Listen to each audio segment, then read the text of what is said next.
Now we're outside the Jaffa Gate. We've just come out from our visit inside where we did some shopping. This is the Garden of Gethsemane.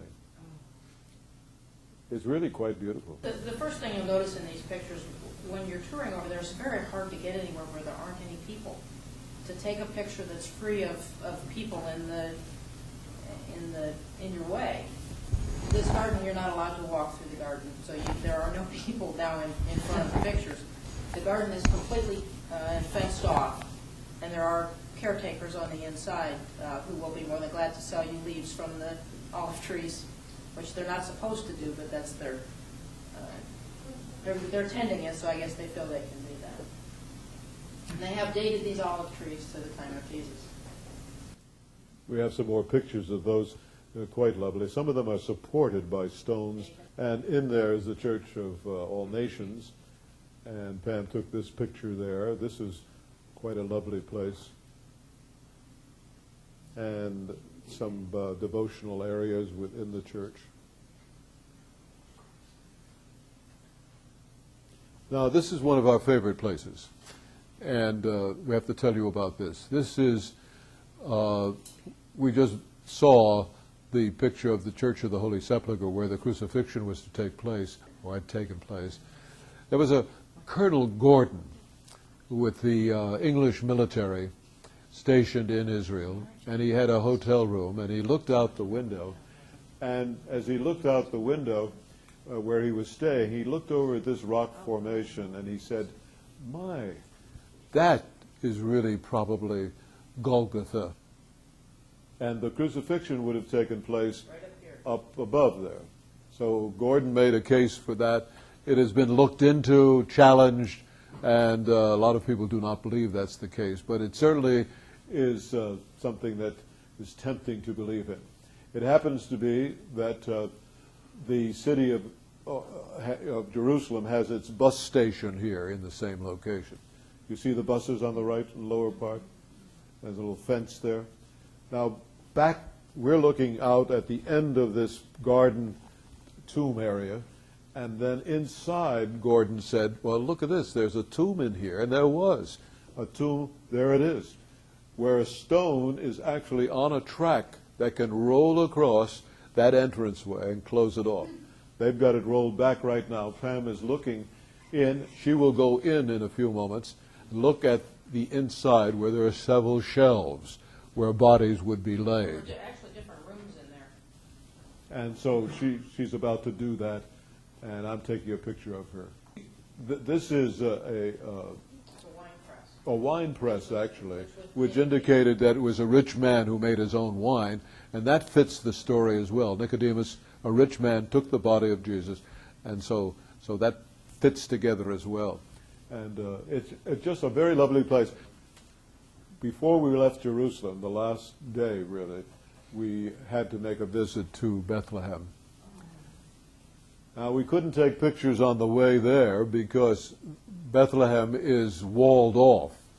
There's actually a wall, barbed wire, and so forth, that separates the Muslim, which is area, or Palestinian, I should say, Palestinian area from the Israeli area.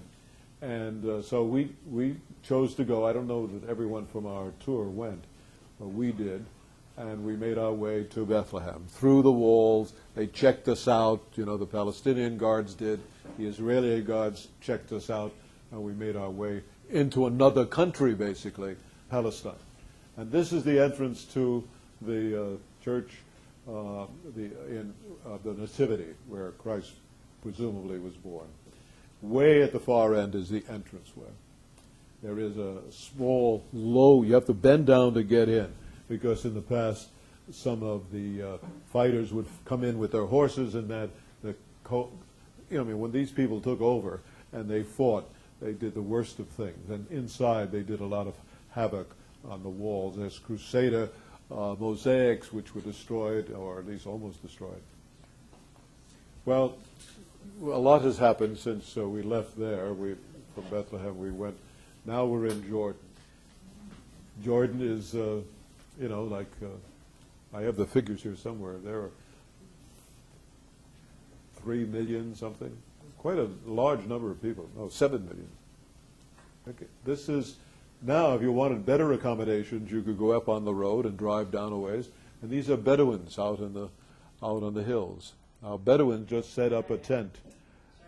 Okay, and we're going to see a Bedouin place in just a few moments.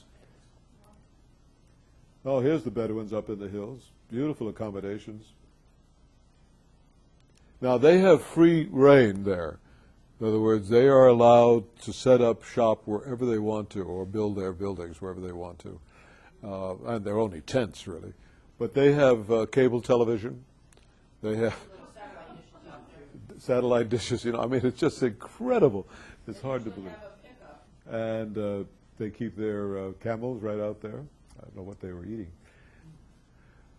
This is a fascinating place. This is a town in Jordan, and this town has an Orthodox church, and on the floor of the Orthodox church is a map done in mosaics way, way back at around, what is it, about 600 A.D., of the city of Jerusalem, as it was then.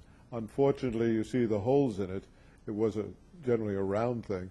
It got worn, and we'll see it in just a moment. This is the church, St. George's Church. This is the mosaic on the floor. This is one of the mosaics on the wall and some other artwork. This is St. George. And then after visiting that church and seeing this very famous mosaic, we went out to eat again, and Pam took this picture of dust storms there in Jordan. It's either a dust storm or you're in lush growing area because they bring the water in from the lake or run it down from the Sea of Galilee. Now, we're going to take you to the most fascinating area. Was a part of our trip. It's not often a part of one's trip to the Holy Land, but it is a part of the Holy Land. The Nabateans, which lived around the time of Jesus, they were an active group of people like the Ammonites and the Judeans and so forth.